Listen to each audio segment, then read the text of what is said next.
Good morning and welcome to today's webinar. We'll just give attendees just a couple more seconds to dial in, so hang tight and we'll get started in a minute.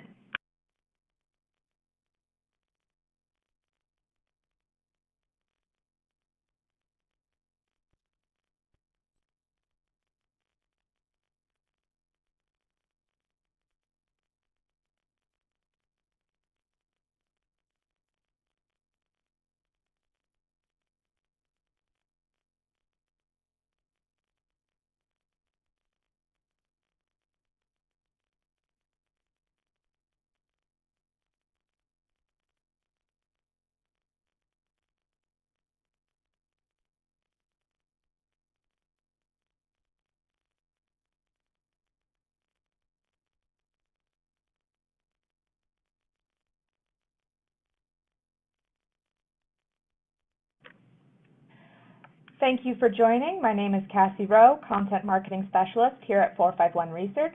Today's webinar, 4SIGHT, Empowering the Digital Revolution, will be presented by Simon Robertson, Senior Vice President of Research, Eric Henselman, Chief Analyst, and Robert Mahold, Senior Vice President of Customer Success. Before we dive into the content, I want to give a brief introduction to 451 Research for those of you who aren't familiar with us. 451 Research is a top-tier research and advisory firm headquartered in New York City. Our team of more than 100 analysts cover more than 2,000 technology vendors and service providers every year. We provide unique insight into emerging disruptive technologies and the companies taking them to market, and deliver that insight via syndicated research, advisory services, and live events around the world. Now, before I turn it over to today's presenters, I just want to cover a few housekeeping items. You can submit questions to the presenters in the BrightTalk platform for the Q&A at the end of this webinar, and the webinar recording and slides will be available immediately after today's session. Without further ado, I believe Simon's going to start us off with today's presentation. I am indeed. Thank you, Cassie, and good day, everyone. My name is Simon Robinson. I'm Senior Vice President of Research here at 451. Thanks for joining us today to hear about a new research framework that's engaged actually our entire analyst team for quite some time, and we're very excited to share with you today. We're here today to talk about our vision for the future of IT. We call it 4SIGHT, and it provides our consolidated view of the major forces that we believe will drive the way enterprises of all sizes and types will adopt IT and broader technology over the next decade and beyond. 4SIGHT also forms the basis of our research agenda for the next several years and will help ensure that we can provide data and insight around those topics, trends, and technologies that our clients care about the most. In a few moments, I'm going to hand over to our Chief Analyst, Eric Henselman, who will walk you through the 4SIGHT vision. But first, I just wanted to share some thoughts on what we're doing and why we think it's important. So, first and foremost, I hope we're all aware that this is a very special time to be in our industry, one where IT and technology more broadly is front and center like never before. It's playing a transformational role in society at large, in our businesses, in our homes. Individuals and organizations are embracing IT in a fundamentally deeper, more substantial way, and organizations are seeking to move technology and digital really to the heart of their business strategies. What's more, as this quote from the Canadian Prime Minister indicates, we are still just at the beginning. The rate of innovation is growing so quickly that we already accept as normal innovations that would have been considered really in the realms of science fiction even a decade ago. Yet, this pace of change is only going to accelerate. Of course, this brings enormous opportunity, but let's also accept that this is also a time of uncertainty. Here's a list of the top 5 US companies by market cap over the last 40 years. Obviously, this underscores just how much value there is in the technology sector right now. We truly are in the age of tech.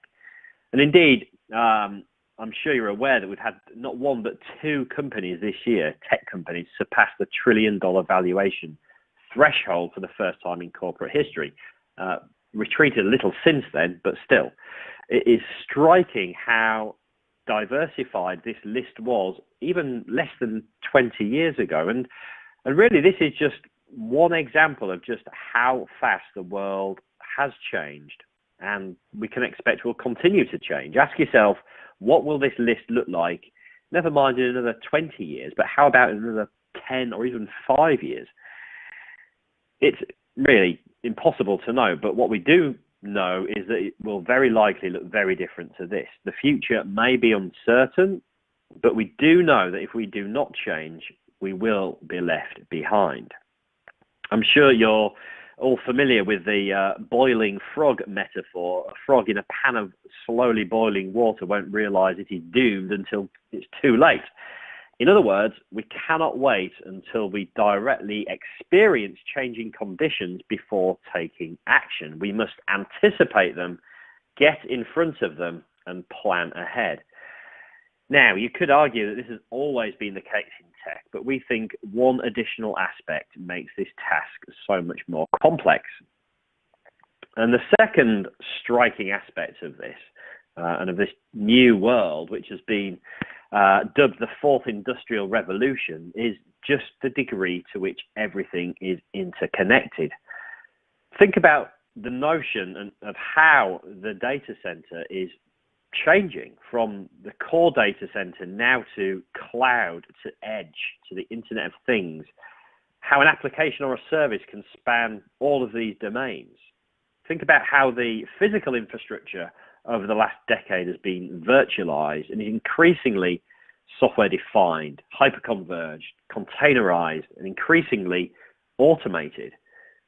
Think about new forms of compute, silicon, storage, and memory being developed to enable new AI and analytics capabilities that will exist, yes, in the cloud, in the core, at the edge, and bleed beyond the IT edge into the realm of the operational technology sphere.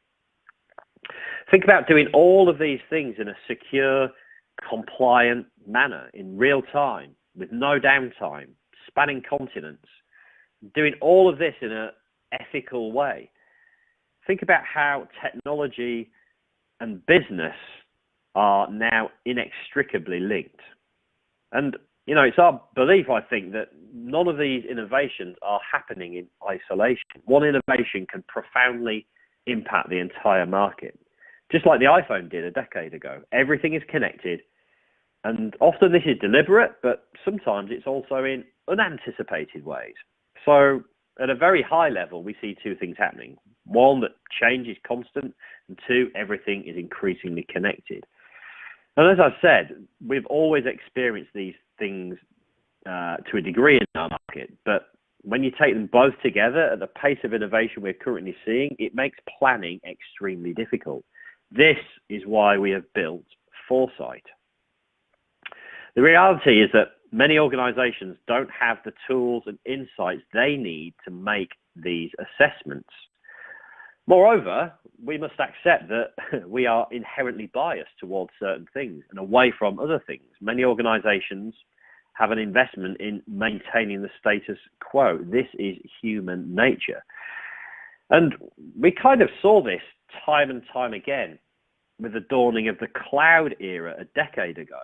And there's this chart from our Voice of the Enterprise illustrates only really a fool would deny the impact that cloud is having in entirely reshaping the market, not just from a technology perspective, but also in terms of how IT and technology is procured, consumed, and experienced. But we see examples of this in other places beyond cloud today. Many organizations tell us they are struggling to implement or even formulate a digital transformation strategy, for example. Moving to artificial intelligence and machine learning, we did a survey recently 97% of respondents to that survey said AI and ML would have a slight to significant impact on society overall. But almost 40%, a huge proportion, said AI would have no impact on their own organizations. How can this be? Part of the problem, we believe, is that many organizations struggle to really understand how kind of the totality of this market transformation will impact them. We understand disruption on an abstract level, but many of us don't have a clear idea of what specific strategies we need to undertake to best exploit or even survive this disruption. We've heard it said that the hardest thing to transform is yourself. And we think there's a lot of truth to that. This is not a time for standing still, or you truly will get left behind. So we've had more and more clients come to us to ask for help, both to understand at a high level how we think the totality of these transformations will evolve, coalesce, how they'll overlap and interconnect, but also to help clients understand how these changes will impact them, and consequently how they can best navigate a path forward.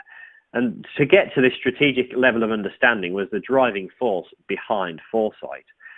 The tagline of the report, as we saw in the intro slide, was empowering the digital revolution. And although that may sound a little grandiose, we think it's justified. We are truly living in a unique time in the industry. And let's not forget, this industry is barely half a century old, but it's having a massive impact on society the world over. We're committed to helping our clients of all types navigate this successfully. So, before I hand over to Eric, we believe in 4SIGHT we are building a methodology and a framework that will help our clients plan for the future, empowering them for the change that is already happening but will continue to accelerate. And it's this individual aspect that I think is really important, because every organization's journey through this transformation will be different. This is not about a one-size-fits-all approach, and 4SIGHT really recognizes that. So we've gathered our thinking around 4SIGHT into a document, a report that is available for all clients to download. It's on our website. Please contact your rep if you need any assistance finding that. I would mention that this is a living document. We are eating our own dog food, to use that awful metaphor, and we plan to iterate 4SIGHT on an ongoing basis. Also, this is version 1, so please give us feedback on what you like and perhaps most importantly, what you don't like. Overall, this is a leaping off point for us to have some deeper conversations with our clients. So I appreciate your attention, look forward to your questions, and will now like to hand over to our Chief Analyst, Eric Hanselman. Over to you, Eric. Thank you, Simon. And to your point, this really is a transition that's been driven by what's really now been almost coming on 2 years worth of consideration that's come out of our conversations with clients. And to Simon's point, really what has been always an exercise for us of helping clients to understand the future, their paths to get there, but was driven by a focus that really started to coalesce a lot of these forces. These were conversations that we were having on a repeated basis, and we understood, in fact, some consolidation of a lot of these perspectives could be helpful and useful for a planning environment. And the same way we've done workload planning and our forces initiatives, we really pulled together a lot of these thoughts in a more directed fashion. And that's really what 4SIGHT embodies, a framework to be able to look at these capabilities and to allow organizations to integrate them into their planning activities. We've talked about it as a vision for the future. There is no crystal ball, although it might seem like it for some of this. We're really looking at blending together the capabilities of the analyst team, as well as the data that drives a lot of our insights from the voice of the enterprise research. Our take on this is that while there are a whole set of predictions about the future that are out there, it's far more useful to look at this as a planning exercise that helps understand both an organization's current state and where they want to get towards. The challenge, of course, for many is actually figuring out what is that horizon? Where do they want to move towards? And a lot of the things that we're working with our clients around were ideas that were driven by their vision of a particular technology. They'd see something that looks useful. Cloud was one of the classic examples. We've got to get the cloud. Well, the difficulty in these environments is that that technology, in all of the various forms that it may potentially take, is certainly interesting, but it shouldn't be what actually drives that goal setting for an organization.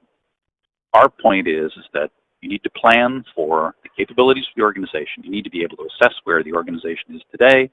You need to take a look at fit for a lot of these capabilities. And that planning process is really what's the critical aspect of thinking about how that future plays out for any organization. The challenge today is that there are so many options. There's so many different ways to be able to solve any of the particular problems to face an organization, or to be able to get them to that bright future. This shouldn't be an exercise where you're, pulling something out of, the top right quadrant, or thinking about a particular technology focus, or an architecture that has been identified as the one way to do this. That's a fallacy. Every organization, it comes to their planning and their capabilities in different ways. Some greater, some lesser, but the best way to be competitive is to understand what your capabilities are, to not waste resources chasing after capabilities that you're not going to be able to internalize well, in ways that are going to be much more of a challenge in terms of how you organize the way the operation actually works and how to move that forward. You want to be able to ensure that the technologies you're adopting are being guided by what that future vision is, by what those expectations are about the forces that are in play that could help shift your organization's future. And of course, fit has to be able to match up with where that organization is today. I mean, think about things like, adopting open source projects. If you're an organization that has the resources, the capabilities, and the skills, it can be a great benefit. But if it's something where that open source methodology isn't a good fit, you can burn a lot of resources trying to move towards a specific technology that may not even get you towards future outcomes that are important to the way the organization operates. Our whole focus behind 4SIGHT is a capturing of all these forces, a look at how they all fit, and an expectation about how they can align and be integrated with planning efforts to guide a journey to the future. What we've done with 4SIGHT is broken down these various forces into 4 areas. These are areas that are not fully distinct, much like the real world. They are entangled and messy and integrated, but they're at least a good starting point to understand some of these directions and to guide some of that planning and to organize thinking about where this fits. Those 4 different areas start off with invisible infrastructure. The idea that we're consuming resources from infrastructure in ways that expect the differences between different providers of capabilities to be insubstantial. The idea that we ought to be able to treat infrastructure as just something that's available there to consume. The idea behind contextual experience. You've all seen recommended products and might like to watch lists. But contextual experience is something that is far more, and it delivers requirements of that infrastructure to be able to offer paths to data and computational capabilities, to be able to bring these capabilities together to actually fire on a deliverable result. Pervasive intelligence is the idea that even though we've started some of the beginnings of machine learning and artificial intelligence in various forms, that this is only just the beginning in terms of where we are today, and that there's far more to go, and that its effect will be far more pervasive. At the same time, the requirements that it places on infrastructure to be able to deliver computational power to perform those analyses and to deliver the data that's necessary are critical to ensure that that takes place as well. And the final area is universal risk. The idea that we've thought about technology risk and some of its capabilities in simplified ways that really isolate information security and some of those security aspects just to the technology pieces and don't relate them back to the larger organizational goals.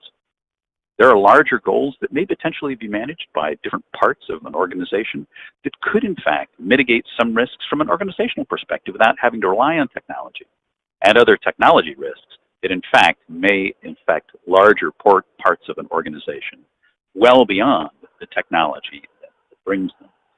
If you think about where this is moving and the capabilities that you have to be able to put together, there's a huge amount that has to take place in terms of how we're advancing our thinking.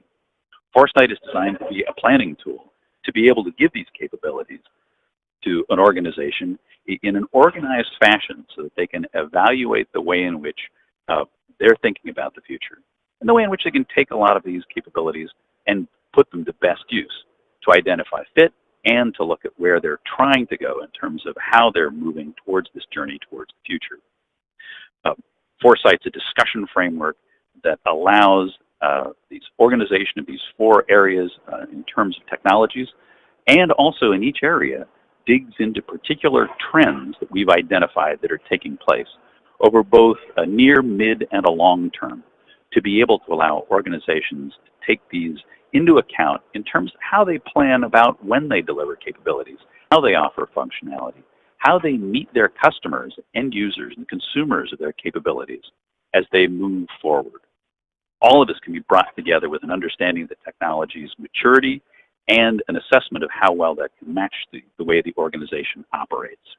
If you think about what that does for enterprises, it helps enterprises understand where these technology forces are coming into play. It can help them identify fit and to build those plans. It's more than just what's in the cards. For vendors, it's an environment that helps them understand what enterprise needs are. Where are enterprises moving?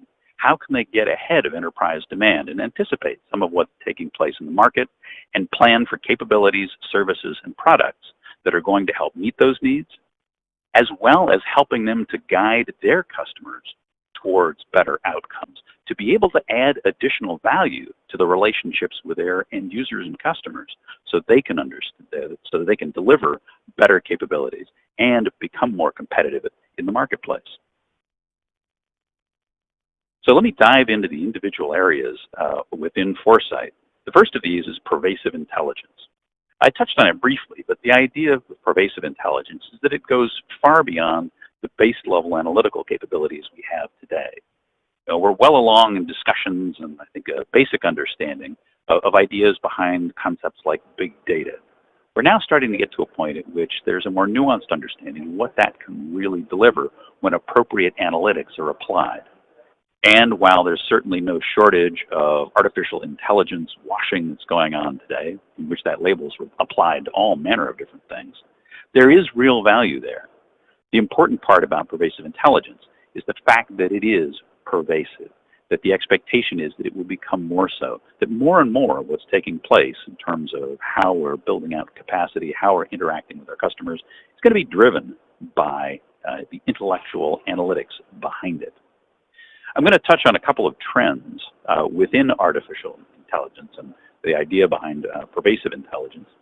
The first of these is the idea behind data and computation, that in order to get to higher levels of intelligence capabilities, it's critical to be able to move much greater volumes of data. We think about what training data sets look like today and the advances on multiple orders of magnitude and how this shift has actually taken place. One of the things that enterprises need to understand is that data is going to be a key component of how they're actually getting this work done. Without that, all of the analytics in the world will starve without that fuel that provides them the ability to go.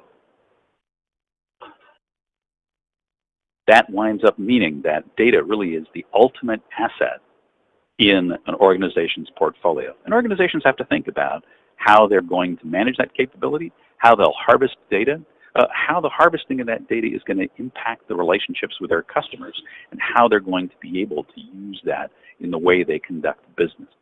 At the same time, they've got to ensure that the infrastructure they have can provide that data, can manage it, and has an understanding of the risks of managing that data. These are some of the interactions between the 4SIGHT areas that are typical of the way in which we've been performing this analysis. I want to dig into some of the data that's behind some of this.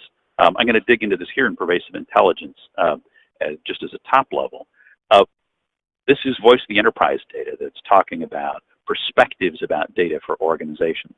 And it's a useful example of how we've taken some of our demand side data from voice of the enterprise studies and actually started to expand on and drill down into some of the meanings and implications that it indicates.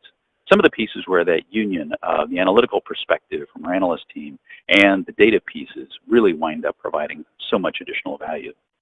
So data is, of course, becoming increasingly important. Data is something that we've got, end users and studies are identifying that data is critical to the function of the organization. What we've done with the data coming out of this is delivered and developed 4 different personas for users of data within an organization. The thing that's useful here is that it provides a model for organizations, whether enterprises or vendors, to really identify different types of use and the different requirements that they have for infrastructure to be able to get that data and the applications that wind up using it, and motivators and inhibitors for how those users are actually leveraging data. And those 4 personas, the data drivers, the data delvers, the data dippers, and the data drifters, are really different classes of users and have different types and styles of the way in which they use that data. Organizations can target each of those users to be able to provide the capabilities that each of them happen to need. Data drivers, for example, are all in terms of the strategic value of data and their uses. Data drifters, the other end of the spectrum, really have been using tangential views of data and could value tools that would allow them to more directly access some of those data outcomes and some of the information behind it. If we think about what's actually differing between these 2 extremes on this pendulum of use, we've broken this down into a set of categorizations that identify how these 2 different classes of personae actually use that data. This is fairly typical of some of the analysis that backs up the 4SIGHT environment. This is information that can help understand both today and in future plans what an organization needs to look towards and how they need to plan in terms of how they're actually delivering capabilities and building out capacity in their environment. The next area of 4SIGHT is invisible infrastructure. And invisible infrastructure, as I mentioned, is a step beyond, I think, what we've typically expected in terms of the way in which we're consuming infrastructure today. If we think about the shift in attitudes, those users of all of the resources, the products, the capabilities, the services that we provide, expect to not have to understand the infrastructure that provides it, and they expect that infrastructure to be always available, simple to use, and easy to consume. What that means for providers of infrastructure as an enterprise, it means that there has to be an even greater acceleration in terms of the ability and the ease of access to be able to provide these capabilities to end users. We got through the consumerization of IT years ago that drove a certain amount of change. But a lot of that same capability has to be accelerated even more dramatically if organizations are going to be successful, if they're going to keep their employees happy, and if vendors are going to be able to meet the needs of their customers. So a couple quick trends from the invisible infrastructure area. First is the era of consumption. And this, I think, really explains itself. We have to be able to provide simplified means of consumption and to be able to get those resources to end users. Otherwise, they've got far too many options. Whether or not you're an enterprise, a vendor, a service provider, it's just simply too easy for organizations to switch. For enterprises, that means that your users may be moving towards consumer level capabilities that may not have the enterprise outcomes that you're looking for in terms of managing risk. We are at the end in terms of how this capability it actually gets delivered, all service providers. And we have to start thinking about it. Many large enterprises today have been operating as service providers, but all enterprises need to start thinking about that. And at the same time, vendors need to be thinking about that need for services that enterprises continue to demand. That's a requirement that's only going to deepen with time if we start thinking about how that shift is actually taking place. The next area of foresight is contextual experience. Being able to bring richer context to interactions with your customers, your employees, your end users is critical to maintaining organizational competitiveness in all forms across this range. And we've seen it in small measure today, but it will require even greater capabilities as we move forward. The expectation that context is going to make the interaction with that customer or end user as frictionless as possible is critical. Customers continue to expect even simpler experiences in the way in which they interact, and context is the key to making that happen. Context is a means to be able to help move that forward in ways that allow our relationships to move more smoothly, to allow enterprises to anticipate the needs of their customer bases, and to be able to make that overall process of meeting market requirements easier, more straightforward, and clearer. If we think about how that actually happens in the context economy, this really winds up being a fundamental competitive driver. We're already seeing transitions in deeper use of some of that context. That, of course, comes with a set of risks and concerns. We want to ensure that when we're able to actually have those relationships and accumulate that data that provides the context, we're actually managing that well. And I'll touch on that as we start getting into universal risk. The idea of the liquid enterprise is one that allows the enterprise and its employees to be able to exist in a far more fluid form, to be able to get to environments in which employees can do work wherever and whenever they need. We've already seen some of that shift in a move towards greater mobility and greater mobile enablement. But that has to move forward in more fundamental and different ways than it's taken place today. The liquid enterprise trend digs into some of those capabilities and really what they mean.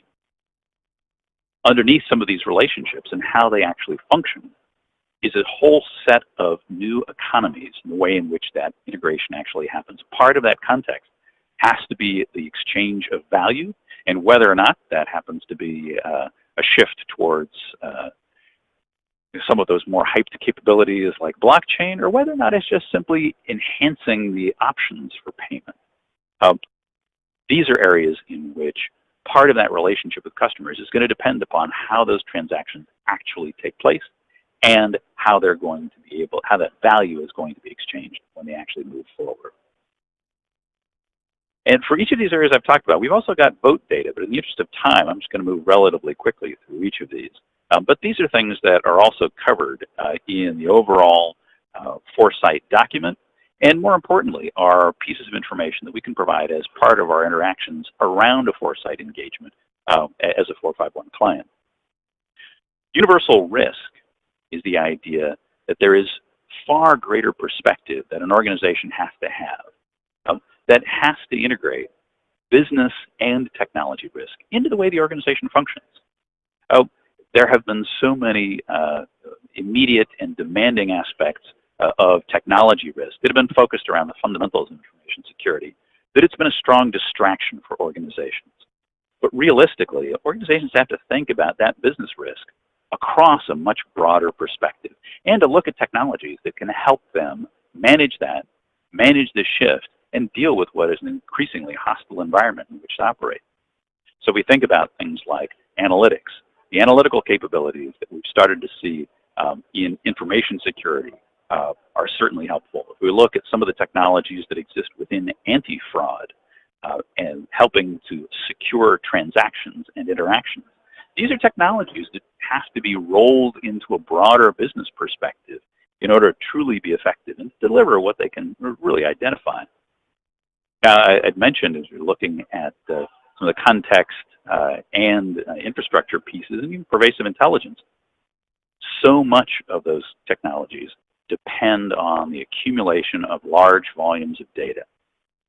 The difficulty is making sense of that privacy versus visibility dilemma and understanding how you can interact with end users, how you can safely and comfortably accumulate data and work with them in ways that are going to be helpful, useful, and are going to be acceptable in their overall interaction as an organization. Part of this analysis is a matter of understanding in much more detail what that data means, how much data you're actually accumulating, and how that moves forward. We have clients with whom we've had extended discussions who are actually looking at electing not to retain certain types of data simply because of the risk that it might create in the future. All of these capabilities get rolled into the way in which we're interacting with our clients around 4SIGHT. Working with 4SIGHT is a matter of putting together it's typically been a strategy session for us to be able to integrate these capabilities into a forward planning exercise. But keep in mind that our expectation is that that future planning is not a one-time event. This is something that organizations have to iterate. Much like sending a rocket to Mars, this is something where constant retargeting is necessary. This is a moving landscape. And we're also not convinced that we've got the only one right solution that's out there, and one that will survive the various market and technology changes that will move forward. This really is not a one-size-fits-all exercise. This is something we think about how this interaction from an organization's perspective has to be accomplished. It's something where there has to be an expectation of an ongoing assessment. So it really is this circle of assessing where an organization stands today, really looking at that current state. There are pieces that we can provide around that in terms of objective assessments, in terms of some of those capabilities. The automation effectiveness framework is one of the techniques that we typically use to look at where an organization is from a process automation perspective. The next stage is to integrate some of the capabilities, the trends, and the perspectives into the organization's goals. Look at where that organization is looking to go and guide it with some of those trends and outcomes. This looks a lot like a scenario planning exercise, in which there's a process of looking at capabilities and outcomes and how an organization will potentially meet them. Move from there into actually creating plans to be able to manage what that capability looks like, how you're going to deliver it, what those ecosystems have to look like, who will your partners be, where will you accumulate resources in order to meet these needs, and then guided capabilities for looking at actually accomplishing these steps with a do piece at the end. With this, I want to hand it off to Robert to be able to follow up with some of the more specific aspects of some of the implementations of 4SIGHT and really where this is all headed. Robert, on to you next. Great, thanks, Eric. I appreciate it. So we're excited about this at 451, and now that you've seen 4SIGHT, we're anxious to talk more about this with you and share it with you as clients. Earlier, Simon used a quote from Justin Trudeau to make the point that the pace of our business world and competition have quickened appreciably, and it's tough to catch our breath and let alone find the headspace to create a strategy. If you think about the market cap leaders that Simon showed from 18 years ago, what each one of them thought was their competitive differentiation then almost certainly isn't the same today. So technology used to just assist us in executing a real-world business model we come up with, but in what Simon called the cloudy, AI, blockchainy, edgy, DevOpsy world, technology is what drives us in the new tangents of our strategies. So how can 451 Research and its nearly 200 analysts help your company? We kind of break this piece into two different parts. One is kind of the existential piece, helping clients understand themselves. So the lens to look through is the framework that Eric has just laid out. Taking a look at the current state of where your organization is now, what is your strategy? Is it assisted by technology or is it guided by technology? And then targeting, what value looks like, what sustainable differentiation looks like in a 4SIGHT world. We're positing at 451 that 3 years out, 5 years out, the pillars of 4SIGHT are the things that are going to come true. They're going to be effectively how technology shapes our world. Where will your company be in terms of implementing that technology, ingesting it, and finding new business models based on it? So that's kind of the existential piece, helping clients understand themselves. The aligning technology with enterprise is a little bit different. So every organization is on a spectrum, kind of a crossing the chasm spectrum of maturity from adoption all the way out through totally ingesting and making it a business process. So where are you along those lines? and then taking a look at your aims and then matching your capabilities with your aims. This is something that 451 is very good at doing. As Simon and Erica pointed out, we've been doing this for years and helping clients understand where they are, aligning themselves with the technology that exists, and helping them refocus their journey forward. One of the things that Eric mentioned, Eric mentioned, was the automation effectiveness framework. This is something we've developed at 451 to provide a systematic way to identify process quality improvement and productivity gains through automation. So that's something we can bring to bear, particularly for our systems integration partners and clients. So the future of foresight, I just want to reiterate something that both of my colleagues have said, is that 451 is committed to foresight. It's going to be a foundation that we will use going forward, a framework for us to talk to our clients, a lens that we will look through with them to help them understand their world, and we're already socializing it to our customers. And as Simon pointed out, it is being integrated thoroughly into our 2019 research schedule and beyond. It's really a center point to what we think is true in the world, and that we want to work with our clients to help it make a difference in their lives. It's already the foundation of our research. All TBIs, all Technology Business Insight documents, will have a foresight component going forward, so that all of our client companies can take a look and see themselves in foresight. It's not just kind of a pie in the sky, abstracted concept. It will be something that is tied to our customers and understandable to them in their business. And I think most importantly, all of our analysts are being schooled on foresight. What this means for them is, as Simon pointed out, this comes from 3 years of research distilled at our organization. We have grown up with foresight, and we're using foresight to help guide our decisions. All of our analysts are becoming really well versed in their areas at taking foresight there and making it meaningful and resonant there. It's not going to be just an add-on. It will be part of who we are. So that's really interesting, and we invite you to give us your feedback, to work with us to help us create this lens that we can help you see your world and improve. So with that, I want to hand it back to Simon. Hey, great. Thank you, Robert. And I agree. I probably need a snappier acronym or something than the cloudy DevOpsy, etc. that I have there. But that's a work in progress. So, as we wrap up here, we're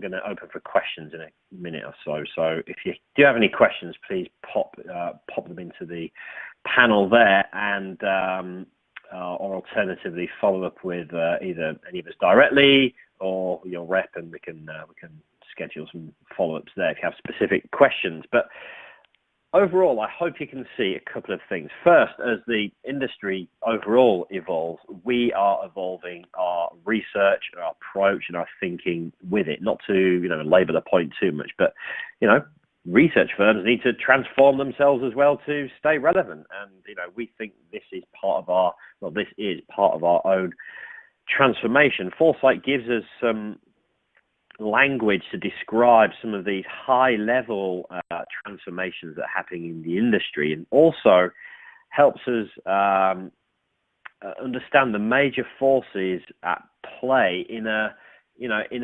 non-siloed world. Let's be honest. The technology space is extremely siloed, and we all like to sit in our little silos and think about we're the most important thing in the business, and nothing can run without me.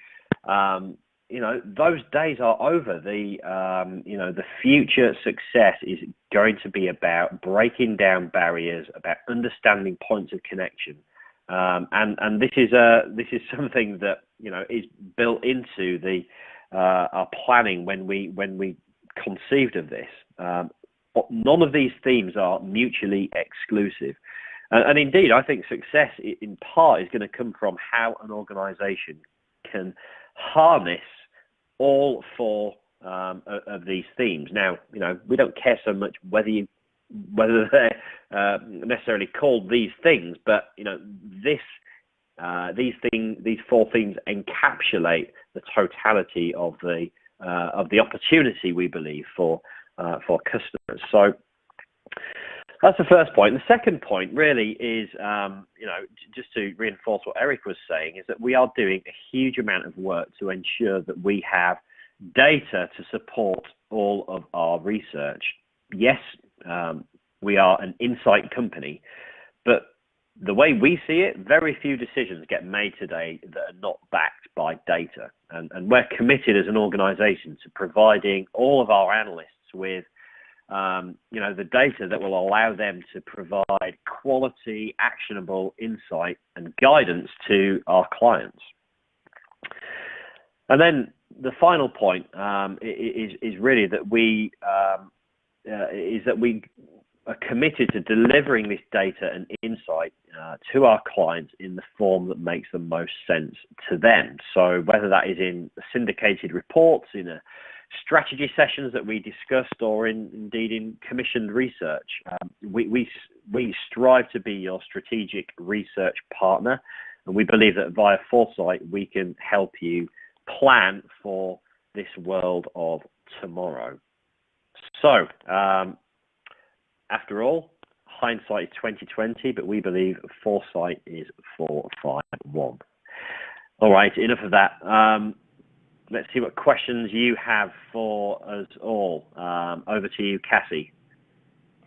Thanks, Simon, and thank you everyone again for joining us today, and thank you presenters for giving us foresight into the tech industry. Our first question is I know we covered this a little bit, but how does this help vendors? I think it would definitely be good for you guys to touch on that again, if you don't mind. Oh, yeah, I'll jump into it. Although we did touch on it, this whole point is that while the fundamentals of foresight are helping enterprise organizations forward, that perspective is also valuable to vendors who are looking to address what enterprise needs are. It's a matter of not only understanding where enterprises are headed, but to be able to build products and services that are going to help to get them there, and also to give them advice and counsel. Become a trusted advisor. These are things that a lot of the foresight perspectives can actually be leveraged to provide advisement to enterprises to help tighten that relationship. So a whole bunch of different ways that vendors can benefit from this as well. Yeah, I mean, I just maybe we didn't emphasize this enough, but foresight is designed as something that can be utilized by all of our clients: vendors, end users, service providers, investors, any stakeholder is interested in the kind of outlook for kind of the major forces across the technology sphere. I think can get value from foresight, and I think in fact, Robert, we're experiencing that already, right? Well, absolutely, we are, Simon. I agree. So our next question is, should a vendor or service provider use foresight? Would this help them with more short-term planning or long-term planning, or a little bit of both? Yeah. Well, I'll jump in again. Really all of the above. One of the things about the foresight trends is they actually have a near, mid, and long-term perspective. And each of those are useful in integrating some of these ideas about how these trends are going to pan out, and what the forces are going to be, both from a competitive perspective and from an overall marketplace, in terms of how that's going to develop.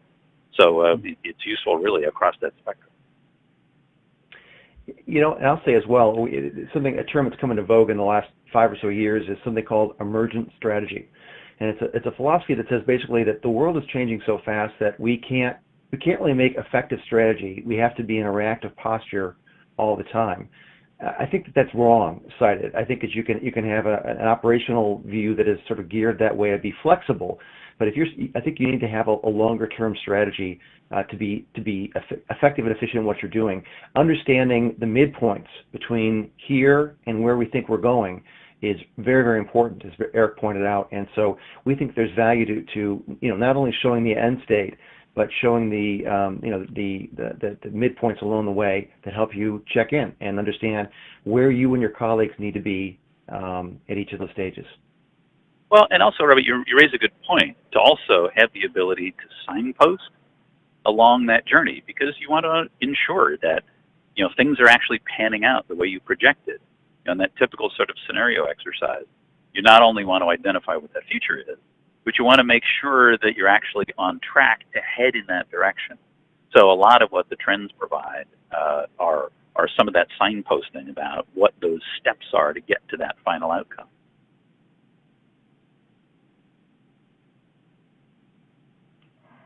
Great, guys. Last question I have here is, can I get the data behind 4SIGHT? Absolutely.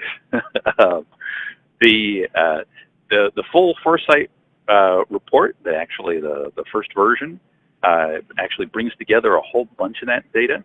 Of course, a lot of the extensive data that's rolled into this is all delivered as part of Voice of the Enterprise. If you want deep dives into that data, having a Voice of the Enterprise subscription and Voice of the Service Provider subscription will give you even deeper access to a lot of that data and those perspectives. And these are all things that you bring to bear as part of a 4SIGHT engagement. Yeah, and just to not to belabor the point, but I've been at 451 for 18 years. 18 years ago, we were not a data company. Today, we have data that supports every single one of our channels, and actionable data that analysts and clients, actively utilize. So, yeah, we got data. So, yeah, we're more than happy to help.